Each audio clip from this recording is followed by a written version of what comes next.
Oi, é chegado o grande momento que a gente tanto ama nesse fim de ano, que é pra falar sobre os melhores livros que eu li em 2024. Trouxe aqui uma lista muito incrível pra vocês, cheia de livros maravilhosos. Foi muito difícil filtrar, escolher e ranquear esses livros. Eu queria colocar muito mais coisas, eu li bastante coisa legal esse ano, mas no fim das contas eu consegui separar aqui então 15 títulos. Eu vou apresentar pra vocês da ordem do menos favorito até o mais favorito, top 3, o melhor livro do ano. Vai ficar mais pro finzinho do vídeo. Eu também quero fazer depois algumas menções honrosas também de livros que eu amei demais. Infelizmente eles não entraram na lista oficial, mas eles também merecem estar aqui nesse vídeo. E lembrando também de você deixar o seu joinha nesse vídeo, você dá um hype nele para ajudar o YouTube a entregar para mais pessoas. Assim que você der o seu joinha, aparece aí na seção de comentários, se você passar pro lado, o botãozinho do hype. Isso super me ajuda, tá? Você tem que clicar nesse botãozinho. Eu vejo algumas pessoas comentando hype no vídeo, mas felizmente não é assim que funciona. Você tem que clicar o botãozinho, que pelo que eu entendi só aparece para algumas pessoas também. Eu particularmente no meu, quando eu vou assistir outros vídeos, nunca aparece esse tal do botão do hype, mas se aparece pra você, já é uma forma de você me ajudar, tá bom? E se você ainda não for inscrito nesse canal, aproveita, clica no botãozinho aí embaixo, se inscreve, que eu posto vídeos literários semanalmente aqui, e tá vindo um vídeo muito legal pra gente fechar o ano também, com um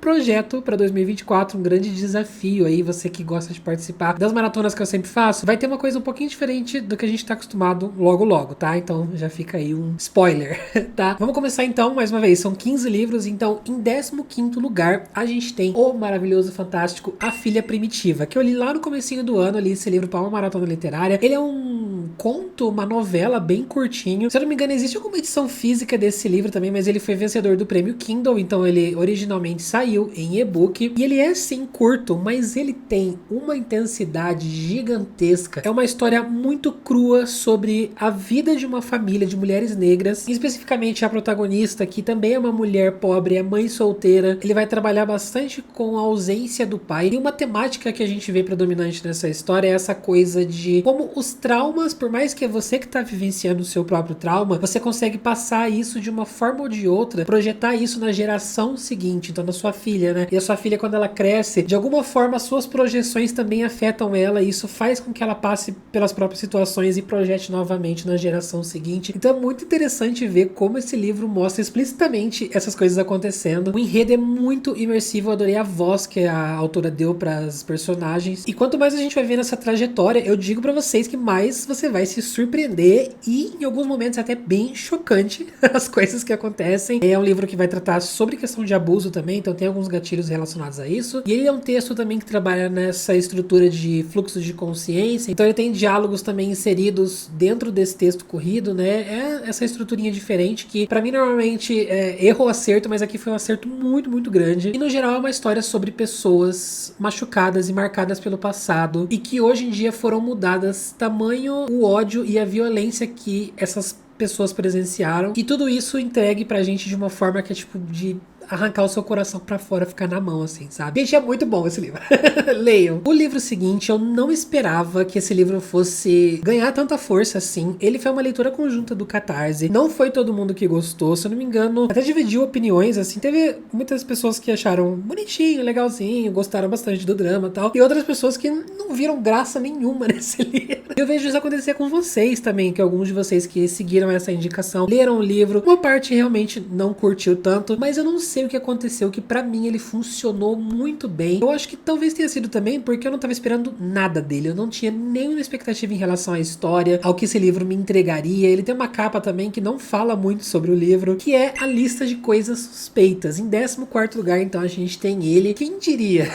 Quando eu vi esse livro passar, assim, antes de eu ler ele, né, eu achava que seria qualquer coisa. E esse é um livro, na verdade, onde a gente vai ter essa protagonista criança, e os pais dela querem tirar ela da região onde ela tá morando, porque tá muito perigoso e ela não quer sair dali, então ela vai tentar resolver alguns casos de, acho que tem um serial killer à solta ali, ela vai tentar descobrir quem é essa pessoa, entregar essa pessoa pra polícia, justamente pro bairro dela ficar menos perigoso, pra ela continuar morando ali com os amiguinhos dela e na escola dela.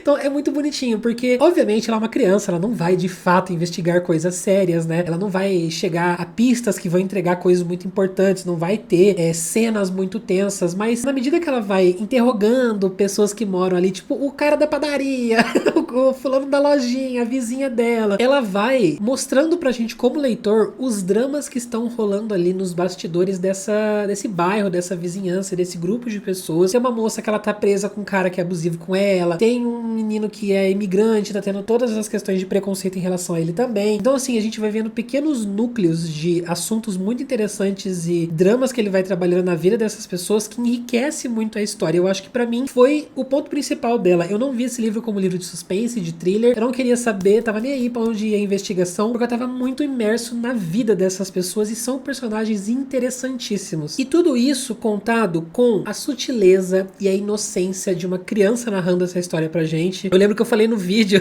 que ele tem um toquinho de Frederick Backman, né, que ele trabalha muito com essa coisa de vizinhança, de grupo de pessoas que moram próximo, mas ele também, essa coisa de ir conhecendo os dramas de cada um, é muito Stardew Valley.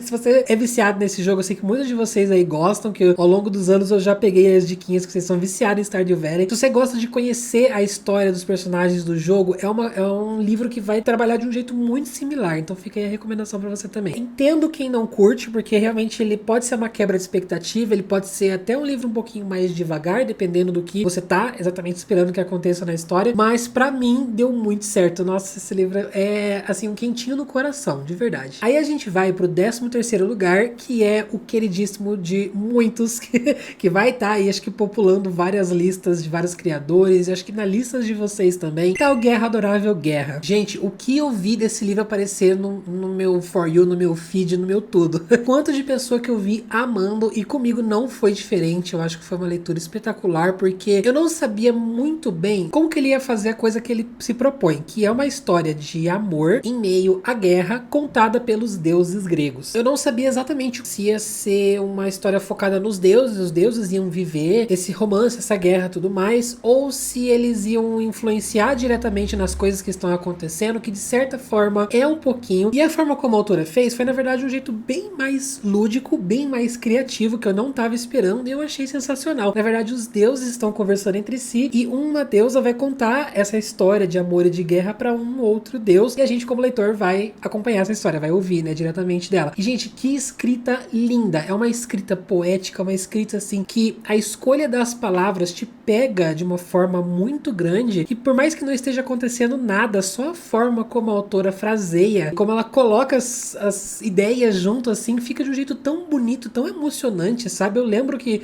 a minha experiência de primeira leitura foi que eu abri esse livro, eu comecei a ler e eu já queria chorar pela escrita. Não tava nem acontecendo nada. Eu tava com medo, assim, porque eu comecei a ter com o tempo um pouquinho de ranço de reconto mitológico. Eu acho que já deu, né? Eu acho que teve a febre aí dos recontos, já saturou um pouco, na verdade, mas a forma como ela inseriu os deuses, de vez em quando, eles sim colocam o dedinho em alguma coisa ou outra que vai acontecer na vida desses personagens, e assim ficou super legal. E a gente tem, enfim, então, a história de romance, essa história de guerra, é uma história muito bonita, que vai mostrar o contraste de coisas bonitas e puras, como o amor, e aqui ele tem bastante influência de música também, a gente tem um pianista na história. Toda essa coisa da música vai mostrar pra gente como é um elemento de esperança em meio à guerra, a coisas horríveis, né, acontecendo. E é justamente a falta de esperança. Então a gente tem um embate dessas duas coisas e mostrando como uma combate a outra. Esses horrores da guerra, ela também trabalhou, mais uma vez, assim como a escrita dela, de um jeito sem ser pesado e gráfico, e com mortes e tudo mais. Tem isso, mas é tudo levado, mais uma vez, pro lado mais emotivo, pro lado mais humano. Então é um livro pra você ler com aquele nozinho na garganta, sabe? E é tudo isso que as pessoas falam mesmo, gente. Esse livro merece todo o hype. Aproveitando que a gente tá nesse climinha de assuntos leves, o próximo livro também, outro livro assim levíssimo, que é o Herdeiras do Mar, que é outro livro sobre os horrores da guerra, que mais especificamente da ocupação japonesa. Eu acho que vocês já viram falar bastante sobre esse título, muitos de vocês já leram também. Eu tava um pouquinho atrasado, confesso, no bonde da leitura de Herdeiras do Mar. Eu fui sugado desde o primeiro capítulo, eu já comecei a sentir todos os sentimentos possíveis imediatamente, e esse foi um dos casos de uma história que rodou igual um filme na minha cabeça. Eu ouvia os sons, por mais que não tenha som, mas as descrições do som faziam eles tocar na minha cabeça. Eu sentia os cheiros, os visuais, e tudo que ele tava pintando pra mim era muito real. E óbvio que logo de cara já começa a pura tristeza. É um livro muito forte, é um livro bem pesado, tá bem pesado mesmo, com altas descrições ali de coisas muito cruéis que eram feitas com essas mulheres. E eu acho que em questão questão de 100 páginas, eu já tinha lido mais crueldade num livro só, nesse tanto de páginas, do que eu li na minha vida inteira, sabe? Me pegou no coração, eu senti essa dor das personagens, e a gente tem também, intercalado com isso, algumas partes um pouquinho mais drama familiar, né? Onde tem a remanescência de tudo que aconteceu lá no passado, mágoas, em buscar cicatrizar o passado, né? E que storytelling dessa autora, compenetrante, real, angustiante. É um livro espetacular, muito, muito bom mesmo. Agora, em 11º lugar, mais uma vez eu vou ser o menino que vai seguir a hype, Maria vai com as outras.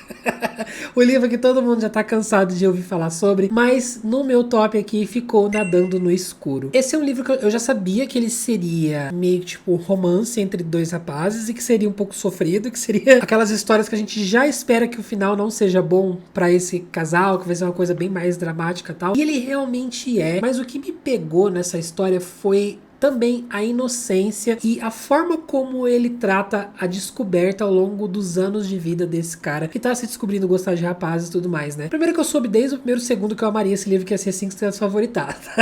Na primeira página eu já fui convencido pela escrita do autor. Eu disse no vídeo que eu falei sobre ele que eu me senti sentado com esse personagem num café enquanto ele contava a história de vida pra mim. E ele é um amigo muito próximo e eu tô ouvindo esse meu amigo contar a história pra mim. Eu adorei também a ambientação, que ele tem essa coisa meio polonesa, russa, alemã. O livro menciona algumas vezes o Quarto de Giovanni, o que eu achei que é uma grande referência. Se você gosta de Quarto de Giovanni, esse livro tem vibes um pouquinho similares. Quando eu tava lendo, eu tava pensando muito em Quarto de Giovanni, me lembrava demais. E daí quando ele menciona, eu entendi que pode ser talvez uma das inspirações do autor também. Mas voltando a essa coisa que me encantou, que a forma como o protagonista conta a vida dele é inebriante. Ele descreve todas essas fases que a gente passa de sentindo pela primeira vez a atração por alguém, a vergonha de chegar naquela pessoa, né, a palpitação do coração, aquelas borboletas no estômago. Ele descreve tudo isso da forma mais pura possível. Ao mesmo tempo que ele tem essa luxúria desses sentimentos, é tudo muito genuíno, muito puro. E ele trabalha essas relações e eventualmente ele vai se apaixonar. Vai ter algumas coisas que vão interferir ali, principalmente vivendo num período opressor e um ambiente extremamente conservador. Vai ter todas essas questões, mas eu vejo que ele trabalha tudo isso não como um grande livro de romance, mas como um grande livro de descoberta. E ele coloca dentro desse mix a contextualização política do país. Então a gente vê que é uma história se passando ali no período de Segunda Guerra, com lei marcial, ditadura. A gente vai ver também o protagonista tentando encontrar a vida dele em meio a tudo isso. Então ele fazendo as coisas do dia a dia, ele indo trabalhar, indo atrás de emprego, terminar os estudos. São coisas simples, mas que vão construindo esse cara na nossa cabeça. Antes de você julgar, me ouça até o final. Eu acho que ele é bem vibes pra quem gostou de uma vida pequena, só que realmente sendo um livro bem menor e com muito menos sofrimento. O mínimo de sofrimento ali pra dar um temperinho na história, só. De resto, a forma de contar, a forma de desenvolver, eu achei bem similar e foi isso que me atraiu bastante desse livro, porque eu também gosto de uma vida pequena. É um livro triste, tá? Obviamente, tá? Já espere por isso, mas é um livro maravilhoso. Em 10º lugar, a gente tem Ela Não Pode Confiar. Esse é um livro de suspense da coleção Elas, da Dark Side, que inclusive, gente, eu vou dizer pra vocês, essa não é necessariamente um selo, mas é uma coleção que eles lançam livros de suspense e thriller escritos por mulheres e são autoras que são relativamente famosas lá na gringa, né? Então eles trouxeram 5 títulos, agora eles trouxeram 5 novamente. Esses outros 5 eu não li ainda, mas vocês vão ver que tem outro dessa coleção, nessa lista aqui de melhores do ano também. E os outros 3, por mais que eles não entraram, foram muito bons também. Então fica a dica. Ah, quero comprar um livro da Dark Side, não sei qual. Qualquer um da coleção Elas, tá? Isso não é um publi. Eu gostaria que fosse. O Ela Não Pode Confiar, eu sinto que ele é a empregada, só que bom. A empregada, só que bem escrito. E é justamente essa coisa de um drama, um suspense que vai acontecer dentro desse espaço ali de uma casa, de um lar, envolvendo essa coisa de mulher, marido, filho. E a gente já entra com um buracão imenso de acontecimentos que estão ainda obscuros pra gente, que a gente não sabe exatamente o que aconteceu. A protagonista tá segurando um monte de informação e isso vai te deixando louco pra ir avançando na leitura. A narração dela tem um toquinho muito leve, ele puxa um pouquinho pra essa coisa meio Ashley Aldrey, que é falando sobre maternidade, vai ser um assunto preeminente na história também. Ela é um pouco obsessiva com o bebê dela, ela acha que tá tudo certo, mas no fundo ela sabe que na verdade não é muito saudável isso. Ela vai percebendo coisas no comportamento do marido, esse marido também tá meio estranho, não tá tratando ela como ele sempre tratou. Eu amo essas coisas assim, de pessoas que precisam de terapia. Adoro. O livro, ele faz um jogo de perspectiva muito legal. Ele te joga pra cima, pra baixo, pra um lado, pro outro, o tempo inteiro. Você fica maluco. Uma coisa que eu achei muito interessante, a gente tem algumas revelações, a gente tem algumas viradas na história, que elas não são aquelas viradas absurdas de thriller, que só aconteceria num livro de thriller mesmo.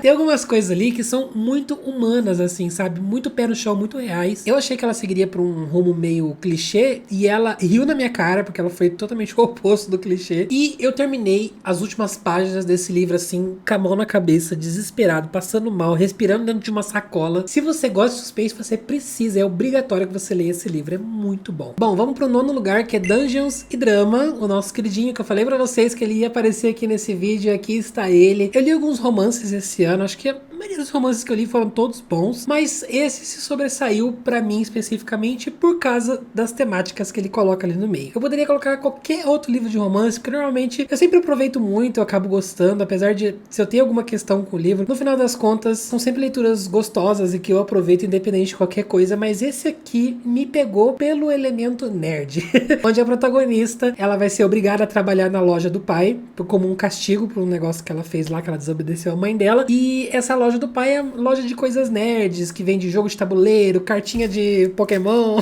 e no fundo das lojas eles têm um grupo de pessoas que joga RPG todo dia tal da semana lá à noite, não lembro se é terça, quarta, enfim. Semanalmente eles jogam RPG ali, e ela vai começar a se aproximar desse pessoal, ela vai começar a fazer parte dessa mesa de RPG, e nisso ela vai conhecer um outro menino que trabalha junto com o pai dela também, e por algumas situações eles vão fingir que eles estão juntos. O menino, ele quer fazer ciúmes pra uma outra menina que ele gosta, tá. E a nossa protagonista acabou de levar um pé na bunda do rapaz que ela tava, e ela também quer mostrar que ela tá superada, sabe? Que ela já tá com outro rapaz e quer fazer essa ceninha perante ao ex dela. E eles vão ter sessões de RPG também, onde eles vão ficar, tipo, meio que interagindo ali, fazendo ciúme pra menina, enfim, é muito, muito divertido. Ele tem um tom jovem, é um livro sobre jovens, ele vai eventualmente ter cenas ali na escola, né? A protagonista, ela faz parte de um negócio de teatro, ela gosta muito dessa coisa de musical, só que ao mesmo tempo ele tem uma carga e um tom muito mais maduro do que eu esperava. Eu acho que isso foi essencial pra eu conseguir gostar dessa história também. Tudo é muito divertido e leve, sem ser exacerbado, sem ser desnecessário, sem ser exagerado. O fato do pai trabalhar com essa coisa de loja geek, né, e ter referências aqui, ele não é um livro lotado de referências a cada página, podem ficar tranquilos, mas eu acho que isso foi um elemento que me fez, tipo assim, querer viver junto com eles ali naquela loja, me sentia realmente passando as minhas noites com esses personagens, me deu muita vontade de fazer parte de um grupo assim, eu queria ser amigo desses personagens na vida real. Eu não sei se isso influenciou até eu começar a investir nessa coisa de, por exemplo, eu falo brincando das cartinhas Pokémon, mas é algo que eu realmente quero, assim, sabe, começar a me envolver aqui na comunidade, ter uma loja, um pessoal que joga todas as terças à noite. Queria fazer amizade com o pessoal, começar a frequentar, porque é uma paixão que eu tenho, que ela fica dentro de mim, que eu não exploro muito, porque eu vivo sempre falando de livro e lendo e indo atrás só de livro,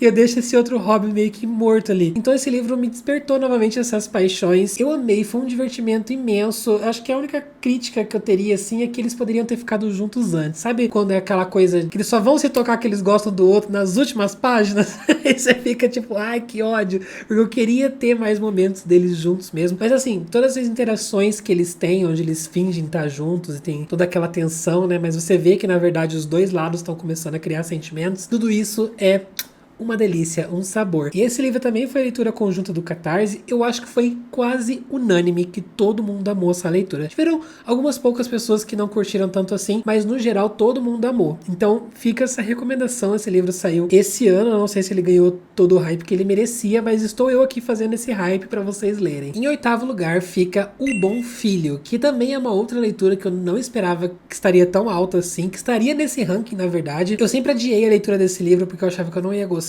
Eu achava que, sei lá o que eu achava, na verdade. Eu tinha umas ideias pré-concebidas na minha cabeça que não faziam sentido nenhum. E eu ouvi algumas pessoas, na verdade, também não curtirem tanto. E eu botei ele mais uma vez pra ler junto com o Catarse. Acho que tudo que eu leio na minha vida eu leio junto com o Catarse. Catarse. Minha vida é uma grande leitura conjunta. Fica o convite, inclusive, tá? Pra você vir participar do nosso grupinho do Catarse. A gente todo mês tem aí de 2 a 3 leituras conjuntas. A gente faz bastante coisa junto. E esse aqui foi uma das leituras e ela foi muito, muito surpreendente. É um menino que ele tem esses apagões de memória, assim, do nada ele acorda em um lugar diferente, ele não sabe o que aconteceu. E um dia ele acorda, ele desce e a mãe dele tá morta, tá cheio de sangue espalhado pela casa inteira e ele tá sujo de sangue. Ele não sabe se ele matou a própria mãe. E esses buracos na memória a gente vai tentando preencher ao longo do livro, mas ao mesmo tempo a gente tem o presente do desespero dele de esconder o corpo e o irmão vai vir visitar, ele não pode ver nada disso, não sei o que, a polícia, lá, lá. Então é um livro que você fica assim, ai meu Deus do céu, a leitura inteira eu fiquei com o coração palpitando assim, desesperado. Eu mencionei quando eu fiz o vídeo dele também, que é aquela sensação de um filme de terror que você sabe, tipo, tá sem música nenhuma, daquele maior silêncio, a protagonista tá andando por um corredor escuro, você sabe que a qualquer momento você vai levar um susto, que a qualquer momento vai aparecer um bicho, vai fazer um jump scare assim, você vai se cagar nas calças. Esse livro é uma eterna sensação disso, de você estar nesse corredor tenso, esperando alguma coisa acontecer. Ele tem uma relação muito estranha com essa mãe, a gente vai aprender ali no passado, né? Ele tem um irmão adotado que entrou de uma forma muito suspeita, muito estranha na família dele. E no geral, eu acho que ele é uma história mais psicológica. Não vai ter grandes reviravoltas, assim, que você vai ficar de queixo caído, ou uma grande resolução mirabolante. Ele é um livro mais justamente pelo sentimento da tensão e de você ler as cenas sem nem piscar, com medo do que vai acontecer. E talvez isso seja justamente o motivo pelo qual nem todo mundo gosta desse livro, não funcione para todo mundo. Ele não vai ter as grandes explosões, mas ele vai servir psicológico fudido, tá? Foi muito bom, mas assim, você termina, tira esse livro da minha frente, eu nunca mais quero ver ele pintado de ouro, é perturbador, quero distância dele, sabe? Continuando nessa vibe de leituras perturbadoras, o próximo dessa lista, em 7º lugar, tá o Anatomia de uma Execução. É outro livro, então, naquela coleção Duelas, né, da Dark Side. Gente, que livro fudido de bom.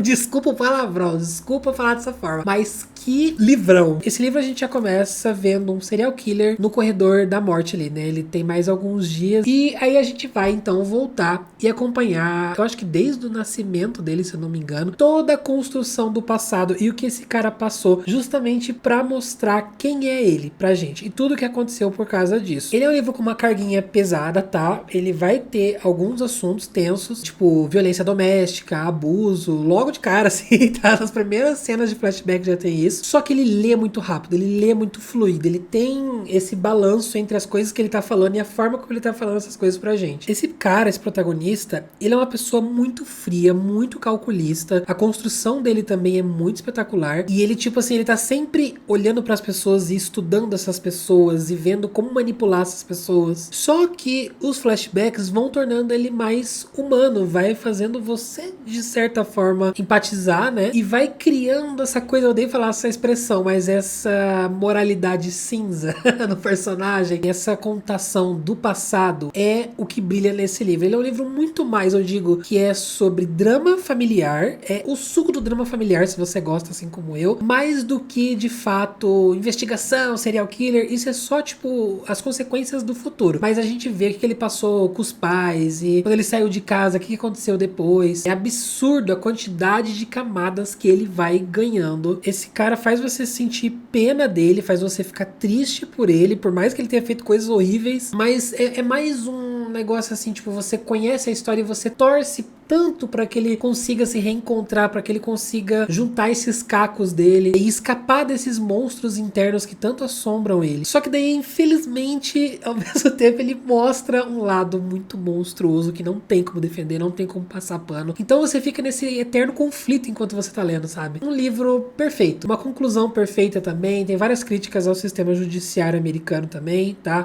Sobre essa coisa de luxúria escondida por baixo do assunto de serial killer, que é algo que a gente já viu bastante bastante acontecer quando saiu aquela série do Dahmer, né? Enfim, leiam Anatomia de uma Execução, tá? Não vão se arrepender. Em sexto lugar tá Yellowface, da R.F. Kuang. Nossa, que surpresa. Eu sei que eu falei, me empolguei, me exaltei quando eu li esse livro. Eu fiquei, nossa, melhor do ano, nada vai desbancar ele. Já tá em sexto lugar, né? Porque muita coisa boa veio depois. Gente, essa mulher, ela é muito incrível, a capacidade dela de escrever qualquer coisa. De começar com uma trilogia épica de fantasia baseada na ocupação japonesa, escrita de forma extremamente épica. Depois ela vai pra Babel, onde é um livro super cabeça, com assuntos importantíssimos. E depois ela vem pra Yellowface, onde ela muda o estilo de narrativa dela pra ser algo mais contemporâneo, mais farofa, assim. E ao mesmo tempo fazer um zilhão de críticas ao mercado editorial. Então essa mulher, ela pode tudo, tá? Eu tenho medo da R.F. Kuang, de verdade. A Impostora, acho que vocês já se cansaram de ouvir também. Eu adorei a forma como ela trabalhou o mercado editorial, todas as coisas que acontecem ali dentro, ao mesmo tempo trazendo um monte de debate sobre questões raciais no mercado editorial também. Vai falar sobre internet, sobre como funciona hoje você ser um autor em um mundo repleto de redes sociais, e onde as redes sociais, na verdade, têm muito poder sobre o que acontece ou deixa de acontecer com a obra ou com o autor, né? Como a internet pode, do dia pro outro, completamente destruir a vida de uma pessoa e cancelar essa pessoa, ou pode simplesmente fazer a vida dessa pessoa do dia pra noite, ao mesmo tempo que a gente vai acompanhando uma protagonista extremamente maluca, que ela vai roubar um manuscrito e ela vai se convencer de que é dela, vai fazer de tudo pra convencer a todos, até o leitor, só que você fica muito vidrado nas páginas, porque você mal pode esperar pra ela cair logo, só que ao mesmo tempo você quer ver até onde ela vai, você fica assim, ó, grudado nas páginas, porque você quer ver essa mulher sendo cada vez mais louca e espiralando na loucura dela e chafurdando na desgraça que aguarda ela no futuro. Eu sei que muita gente tem problema com o final, eu também tive problema com o final, ele é meio desenho animado, tá? Nas últimas páginas, é uma coisa meio absurda assim, e pode desanimar muita gente, pode fazer você tirar uma estrelinha na sua nota, mas eu acho que eu abstraí um pouco desse final, eu vejo mais o livro como um todo, e por isso ele não deixa de ser espetacular. Agora vamos trazer de volta, em quinto lugar, o queridíssimo, o maravilhoso do A Última Casa da Rua Needless. Esse livro fez o meu ano, juro pra vocês que foi uma leitura que na época eu tava meio enroscadinha assim na leitura. Ele me trouxe aquela sensação tão boa de como é bom ler, nossa, como eu amo ser leitor, porque de vez em quando eu me deparo com leituras assim, que mexem com a minha química do cérebro, sabe? E esse foi um dos livros que fez isso, porque ele é um livro que você não começa entendendo nada, tá? Você vai ficar confuso, você vai ficar, gente, que essas pessoas estranhas estão fazendo? O que esse cara tá falando? Uma gata que fala, eu não entendi. Ele tem uma filha, mas essa filha é com quem? De onde surgiu essa menina?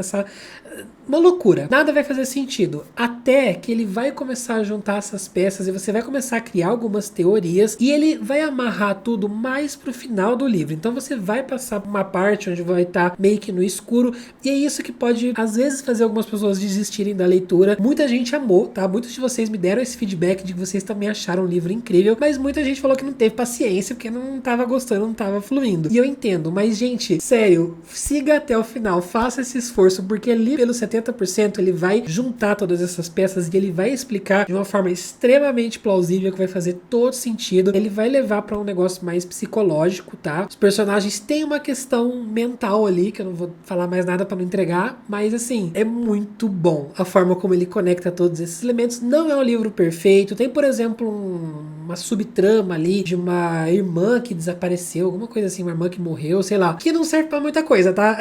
Só pra dar uma encorpada na história e pra trazer algumas cenas de ação ali pro final, mas eu achei que ficou um pouco avulso. Isso eu entendo também, mas eu acho que eu nunca li um thriller que me envolveu tanto de ficar parando a todo momento, colocando o livro de lado pra ficar pensando nas possibilidades, pra ficar tentando entender o que tá acontecendo e fazer essas ligações na minha cabeça. E é um livro que vai explodir a sua cabeça. Tenha garantia disso. 1000 palmas pela pesquisa, pela forma como ele costurou esse livro e essa história da forma como ele fez. É um livro pra você ler com outras pessoas, tá? Pra você ficar debatendo, pra você ficar surtando junto. Quer outro livro pra surtar? Agora já começa a ser um pouquinho mais previsível, tá? Porque em quarto lugar tá O Massacre da Família Hope, que é outro livro aí que eu tenho panfletado pra vocês também. É um livro que eu também entendo que ele tem um final um pouco dramático demais, acontecem 45 reviravoltas por metro quadrado nesse livro, tá? E tem muita coisa absurda que nunca aconteceria na vida real. Assim, o livro tá mais longe da realidade possível. Você tem que ter um pouquinho de suspensão de crença pra ler ele. Dito isso, tirando esse elefante da sala,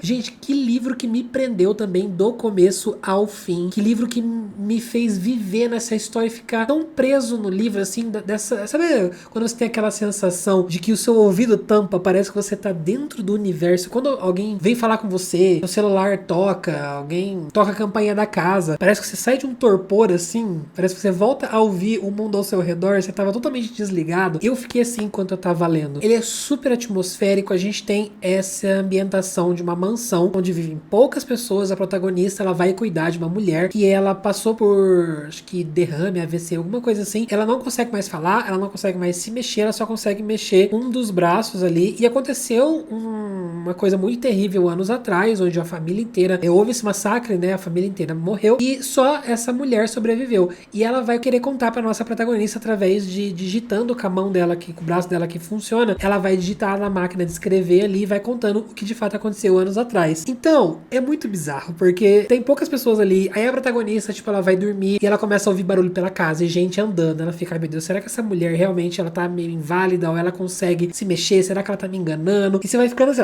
ó, roendo a unha. Você não sabe se você pode confiar nas pessoas dentro dessa casa, e a estrutura também é muito legal, porque ele vai intercalando com essas partes datilografadas, onde a gente vai conhecer o passado, e toda vez que ele entrega alguma coisa que aconteceu no passado, a história do presente, ela vai se moldando também pra acrescentar essas informações. Então você vai tendo uma progressão muito natural da história. O presente e os flashbacks, eles vão andando em paralelo, e um vai trazendo um complemento pro outro, criando essa dinâmica muito legal. Gente, vocês vão criar mil teorias, vocês vão se rasgar de dentro pra fora. Ele só entrega as respostas no finalzinho. Ele tem algumas conveniências, ele tem, mais uma vez, esse final completamente exagerado, e quando eu digo exagerado, é muito exagerado, tá? Mas eu acho que faz parte da experiência. Eu acho que realmente você vê desde o começo que é um livro muito absurdo, que nunca aconteceria uma história dessa, né? Então, meio que isso já tava no meu subconsciente quando eu tava lendo. Mas é um livro sinistro e envolvente, e é isso que importa. Pra mim é 5 estrelas. Eu dei 5 estrelas? Não lembro. Acho que eu dei 4,75, mas eu favoritei. Agora, o grande momento. O top 3 melhores livros de 2024, e foi muito difícil pra mim, tá? Colocar esse top 3, decidir, eu mudei a ordem, eu coloquei um, depois eu botei o outro, depois eu me arrependi, falei, ai meu Deus. Então assim, pra mim é uma dor, eu posso amanhã acordar e minha opinião é diferente. Tem dias que eu acho que um desses livros é o melhor do ano, tem dias que eu acordo e na verdade eu acho que é outro. Então levem esse top 3, que vocês vão ver que é meio roubado também um top 4, mas levem esses livros como um grande bololô da melhor coisa que eu li esse ano. Todos eles fazem parte desse topo. Eu não consigo decidir exatamente um só. Mas, para propósitos de uma lista, de a gente seguir a ordem aqui, em terceiro lugar eu resolvi colocar então o Ruge, da Mona Awad. Outro livro que eu não esperava tá aqui também.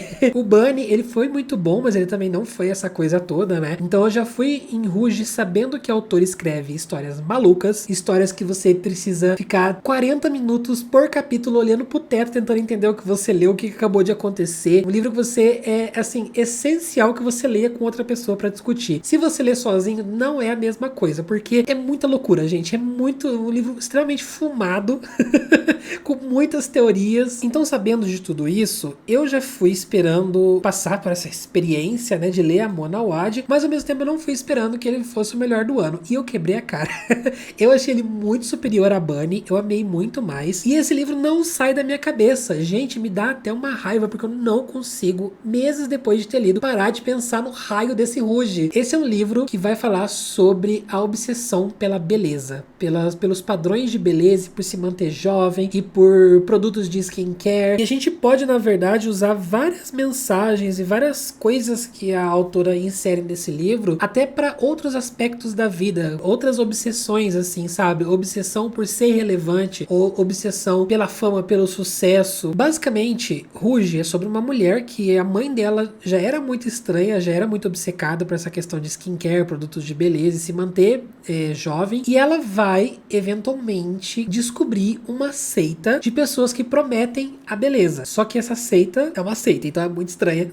É assim, uma coisa meio onírica, parece cena de sonho, assim, quando ela tá. Muito do que é falado nesse livro é metáfora, então você vai ter que interpretar de uma forma ou de outra, você vai ter que ir pegando as coisas que ela tá falando e transformando isso em pecinhas de quebra-cabeça e ir montando o que a autora quer dizer, e mesmo assim você não vai saber o que de fato a autora 100% quer dizer. Tanto que eu li isso junto com um amigo e cada um de nós viu de formas diferentes. Eu tive as minhas conclusões que fazem muito sentido com aquilo que eu li. Ele teve as conclusões dele que também tem muito sentido com o livro, né? É sempre permeado, e aqui não é diferente, por um tom levemente obscuro, e é uma leitura que requer muita atenção aos detalhes, porque é nesses detalhes onde ela coloca as respostas. Vou dar um exemplo. Teve uma hora que ela menciona o nome de um deus egípcio. Menciona assim, tipo, rapidinho. Falou, não sei o que, do Horus, eu acho. Eu comecei a perceber que outro nome que ela estava mencionando no livro esse tempo todo também tinha uma relação com a mitologia egípcia. E daí eu fui pesquisar o que significava esses deuses na mitologia egípcia. O que eles significam tem tudo a ver com a história. Tem tudo a ver com o que ela tá passando. Já me explicou algumas coisas aqui. Então, às vezes, ela joga umas coisas muito subliminar, que é ali que você vai começar a fazer as conexões da história. E essa experiência de leitura na Mona Wad é muito legal. É uma jornada que vai atiçar o seu cérebro, me envolveu emocionalmente. Teve um momento ali, principalmente nessa questão de mãe e filha, que eu dei uma choradinha,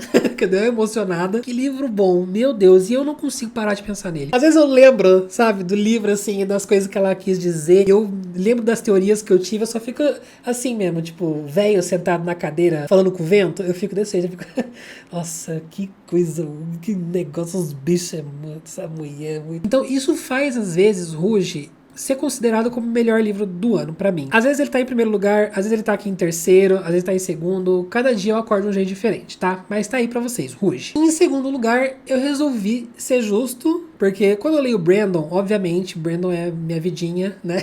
Vocês sabem, não preciso mais ficar falando. Então, em segundo lugar, eu coloquei junto os dois livros que eu li dele desse ano que eu mais gostei, que foi o Sacramentadora e também a conclusão da segunda era de Mistborn, que é o The Lost Metal. Eu gostei muito da forma como ele fechou esse segundo arco da era Mistborn. Ele traz muita conexão com os outros livros e com as coisas que estão por vir ainda. Tem muita explicação sobre algumas coisas da magia que mostra pra gente como os universos se conectam dentro desse mundo compartilhado do Brandon Sanderson. Abriu possibilidades para coisas futuras e ele expandiu muito esse universo para uma coisa muito complexa. The Lost Metal é uma conclusão muito incrível e espetacular para a série de Mistborn. Dito isso, Sacramentadora, tá?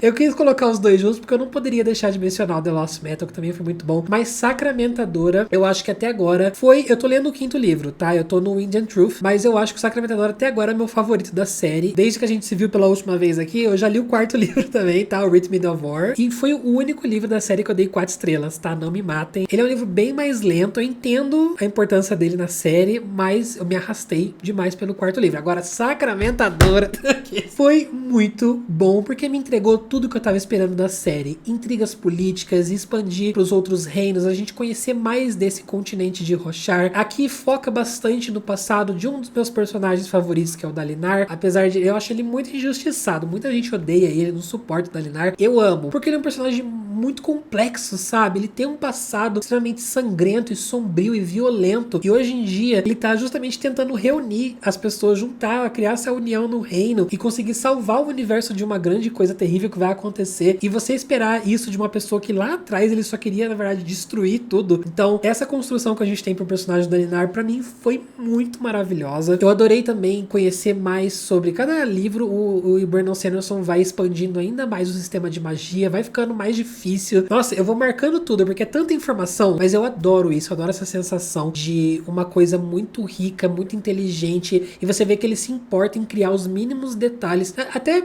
por isso que o quarto livro é um pouquinho mais chatinho, porque ele vai explicar a física e a ciência da magia dele. Vocês não estão entendendo, que vai começar a mexer realmente com questões científicas. Enfim, Sacramentadora, eu não vou falar muito porque eu já fiz um vídeo só sobre ele aqui também, mas saibam que ele tá no meu top aí, no segundo lugar por enquanto. Mas agora vamos pro primeiro lugar. É um livro que eu li em inglês esse ano, mas ele vai ser lançado agora em janeiro, tá? Fiquem de olho, coloquem na wishlist de vocês, façam a pré-venda, já compra pra você receber assim que lançar. Eu fiquei muito feliz que esse livro tá finalmente chegando pra cá, que é o Mar da Tranquilidade, que é um livro um pouquinho doidinho também, tá? Ele é bem curtinho, bem rápido, ele salta entre pontos de vista ali e tempos, então ele é bem dinâmico. Ele tem alguns elementozinhos de ficção científica, essa coisa de viagem no tempo, e aqui nessa realidade específica a humanidade já conquistou outros planetas, então uma das personagens inclusive é uma autora muito famosa, que ela mora em Marte, não lembro agora qual planeta que é, e ela tá vindo pra Terra fazer a turnê do livro dela aqui na Terra. Dentre outros personagens que a gente vai acompanhar. O que conecta todos esses personagens? Um evento muito estranho que acontece com cada um deles, que é uma coisa meio sobrenatural. Do nada eles entram num espaço-tempo ali, onde eles ouvem alguns barulhos muito estranhos. Tipo assim, em questão de segundos. Acontece uma experiência muito estranha com esses personagens, e você vê que o tecido do espaço-tempo ali começa a se costurar entre eles, tá? É isso que eu vou dizer pra não entregar muita coisa, porque realmente é um livro curtinho, então é legal você ir descobrindo junto com os personagens. E quando vai começar a fazer sentido, nossa, eu dei vontade de começar a dar soco na mesa, assim, de tão empolgado que eu fiquei, de tão legal que eu achei as explicações e a forma como ela conectou esses pontos de vista. Ele tem uma estranheza muito curiosa sobre esse livro. O tom da história é muito diferente, e a Emily Mendel, eu percebo que ela tem um estilo que ela parece que ela tá contando pra você histórias mundanas de pessoas mundanas vivendo vidas mundanas, nada demais. Parece que você tá acompanhando um monte de gente que não acrescenta nada, até que você vai entender tudo. É isso que eu posso dizer. É um livro bem pingadinho, assim, ele tem cenas curtas, e ele vai sendo costurado através dessas cenas curtas. Cada cena é um pontozinho nessa costura que ele tá fazendo, sabe? Ele tem também um aspecto ali de pandemia que tá rolando, um tipo de pandemia entre os personagens, e eu não sei se esse livro foi escrito durante a pandemia, mas é bem remanescente da nossa, tá? Então ele entra muito numa discussão sobre tecnologias e sobre pandemia e sobre basicamente a obsessão pelo pós-apocalíptico. Por que as pessoas são tão vidradas no pós-apocalíptico? Será que é porque a gente, como ser humano, tem uma obsessão pelo desastre, por ver coisas desastrosas acontecendo? Ou será que é porque no nosso subconsciente a gente sonha com um mundo com menos tecnologias, um mundo mais primitivo, um mundo onde as pessoas de fato se conectavam e criavam suas conexões pessoais e não através das tecnologias? Então tem várias discussões assim que também são muito legais, mas o jeito que ele fecha tudo, e ele tem, mais uma vez, detalhinhos ali de viagem no tempo, isso vai ser muito importante na história, mas eu não vou falar mais nada para entregar, mas a forma como ele fecha esse círculo é genial. Eu fiquei assim com vontade de ter o notebook da autora.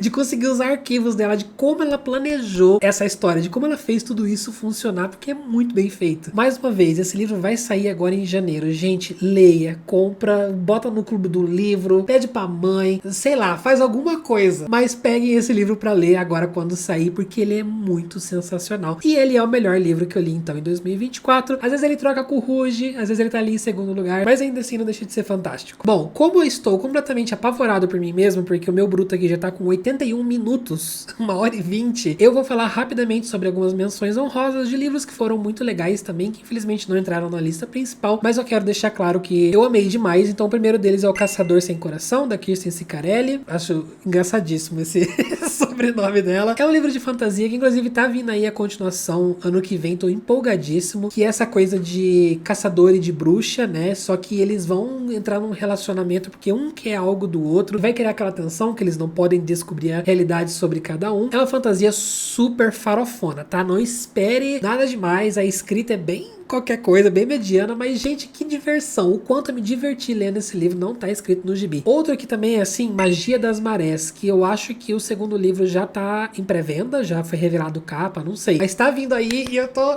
nossa, muito empolgado também. Cafés e Lendas, que é um livro que me trouxe uma sensação aí de conforto, de aconchegante. Foi assim, uma pausa no caos do ano, assim, no meio do ano, aquele desespero e trabalho, preciso fazer isso, preciso gravar aquilo, e treta, não sei aonde, resolver, foi tipo aquele para tudo isso e senta, respira, viva um pouco.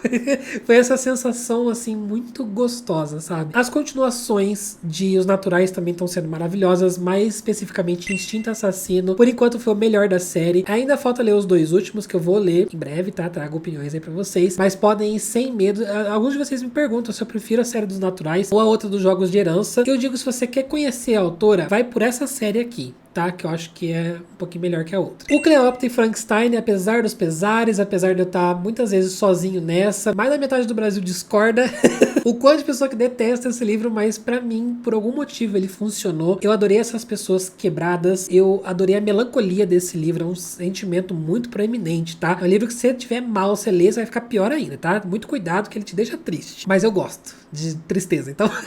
Então pra mim funcionou, né? E por fim, O Alquimista também, gente, que é um livro que foi lido na hora certa, na hora que eu precisava, com as mensagens que eu precisava ouvir exatamente naquele momento. Acho que foi Deus que trouxe esse livro pra mim, gente, porque eu nunca vi um livro falar tanto exatamente o momento que eu tava passando na vida, sabe? Ele é um livro bem... parece um uma autoajuda, tá? Uma não ficção ali. Você consegue, seja forte, só que em forma de historinha. Por algum motivo também pra mim funcionou demais e me marcou bastante nesse ano. E é isso, basicamente. Então esses são todos os livros que eu queria trazer pra vocês, os melhores livros do ano. Deixa aqui pra mim nos comentários qual foi o melhor livro do ano pra você. Se você também já leu algum livro dessa lista, se você concorda ou discorda. E assim, a gente tá nesse período de final de ano, né? Momentos de recapitulações. Eu queria só agradecer pelo apoio, pelo amor, pelo carinho de vocês nesse ano todo. Foi um ano incrível na presença de vocês, com a amizade de vocês no dia a dia. Vocês salvaram minha vida de tantas formas que vocês não conseguem nem imaginar. Só de estarem aqui comigo, só de estar interagindo com os meus conteúdos, conversando comigo no privado do Instagram e mandando mensagem, e pelo carinho de vocês no geral, participando das maratonas, vocês me seguraram de pé, porque não foi um ano fácil. Muita coisa aconteceu em 2024 que quase me quebrou por completo. Então, muito obrigado, tá? Eu amo